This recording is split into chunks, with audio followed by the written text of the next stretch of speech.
New York State appears to have passed its coronavirus peak. Governor Andrew Cuomo announced yesterday that hospitalizations continue to fall as he reported the lowest death toll in more than 2 weeks at just over 500. The state's total now towers at more than 13,000 dead, roughly the same size as entire towns upstate.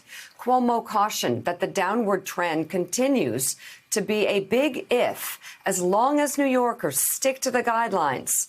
Joining us now, the mayor of New York City, Bill de Blasio. Thank you, Mr. Mayor, for joining us. Let's start there on sticking with the guidelines.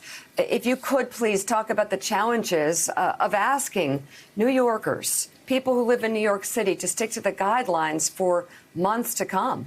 Yeah, Mika, it's amazing that New Yorkers have done what they've done. And we really have to stop and sort of take stock of this. Look, here's the most densely populated place in the country. This is the last place you'd think that social distancing and shelter in place would work, and yet New Yorkers have taken to it. They've listened, they've followed through, they've helped each other through it. So with the fact that we're seeing some improvement is directly related to what everyday people have done, and they really need to be recognized. The president, of course, loves to credit himself. I would like to credit everyday Americans and everyday New Yorkers who are doing this hard work of figuring out a new way of life with no warning. They just had to do it, and they're doing it. And so we see real progress. Now, I caution the numbers you just went over. We're still losing way too many people each day. There's way too many people in the ICUs. We are far from out of the woods. And any discussion of a quote-unquote restart has to take into account that we may have to make sure our people are healthy and that we've actually beaten this disease, which is far from certain right now. So New Yorkers are doing their job, but we should be very careful at all levels of government, and the federal government especially needs to get the memo that this thing ain't over, and if you pretend it's over, it's only going to boomerang back and make it worse, actually. All right. Mr. Mayor, Katty Kay has a question for you. Katty?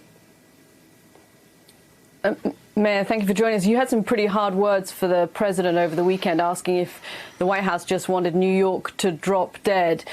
Do you get the sense from Washington, a little bit like we've had throughout the history of this virus, that somehow it's somebody else's problem, that, you know, for a while it was China's problem, and then it was a problem that was going to be in Italy, but not in my backyard? And do you think New York is kind of almost being ring-fenced as well? New York has this big problem. They can deal with it. It's not our problem.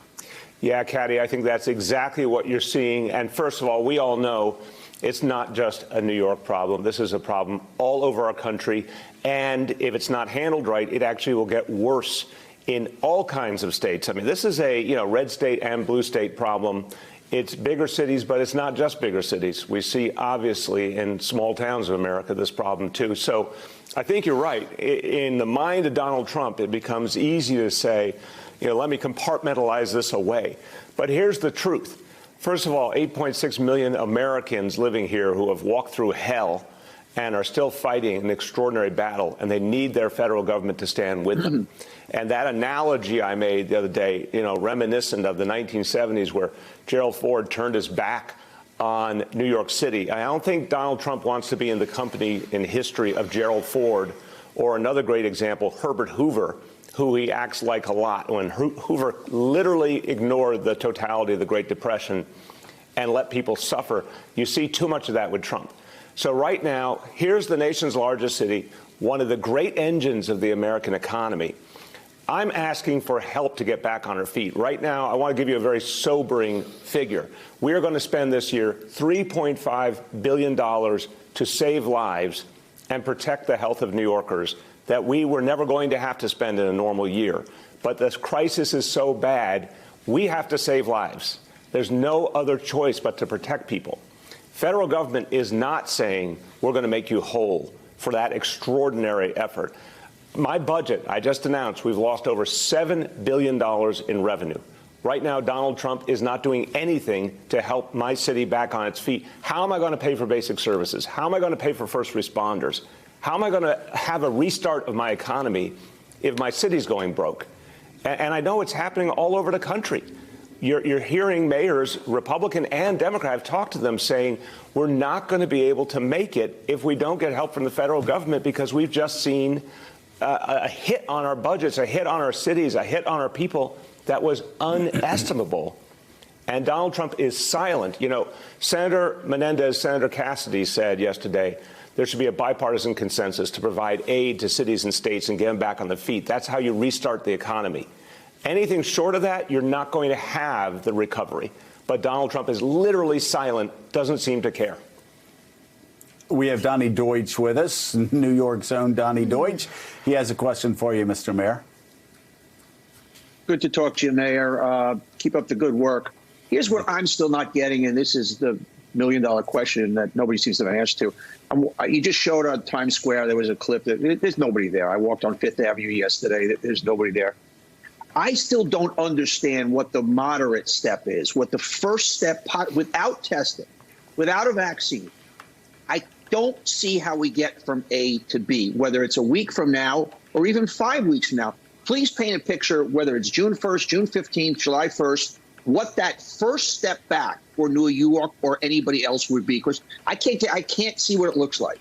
Right. Donny, that's because you're exactly right. The absence of testing from day one never allowed us to fight this war the right way. If we had had testing in the beginning, we could have done a very intensive containment strategy. We might be able to beat this disease back here and many other places. Now, to get where you're saying, first of all, we have to drive down these numbers. When you're still losing hundreds of people a day, when hundreds of people are dying a day, when your ICUs are still full, that's not turning the corner. We got to keep driving that down with the social distancing, the shelter in place, all the things we're doing. But to be able to come back, you need testing to be, in our city, probably hundreds of thousands of tests a day. You need temperature checks going into workplaces. You need all sorts of things to make sure that anyone who's sick is immediately isolated and supported in quarantine. We could get there, but we can't do it without widespread testing. And so far, the federal government still can't get the handle on that. So you're right. Weeks, months until we have the tools to start back to normal. And Donny Deutsch, of course, wants to make sure that everybody's temperature is taken before they go into tanning salons across the greater New York area. We have now. Joe, I feel blessed that I still can get you to come out and attack me even in these times. That's when I know everything will be okay, that you still have that ability to bust my chops. And that makes me warm and fuzzy. In the immortal words of the Reverend Al Green, everything is going to be all right. Now let's go to Jonathan Lemire. Mr. Mayor, your favorite former New York Daily News reporter, who I'm sure is going to ask a question about your Brooklyn gym. Go ahead, Jonathan. Not today, Mr. Mayor, but it is about your home borough of Brooklyn. A nursing home in Cobble Hill, Brooklyn, it was reported over the weekend, has lost 55 residents. 55 residents at this nursing home have died to the coronavirus. That nursing home is just down the block from my family's apartment. My children had done some volunteer work there, had gotten to know some of the residents. So my questions to you are this: how could this happen? Is the city investigating it? And more broadly, what steps are the city and perhaps the state doing to prevent something like this from happening again? It's horrifying, Jonathan, and it just shows you how intense, how horrible this experience has been, how much this virus overtook us, particularly in those worst weeks.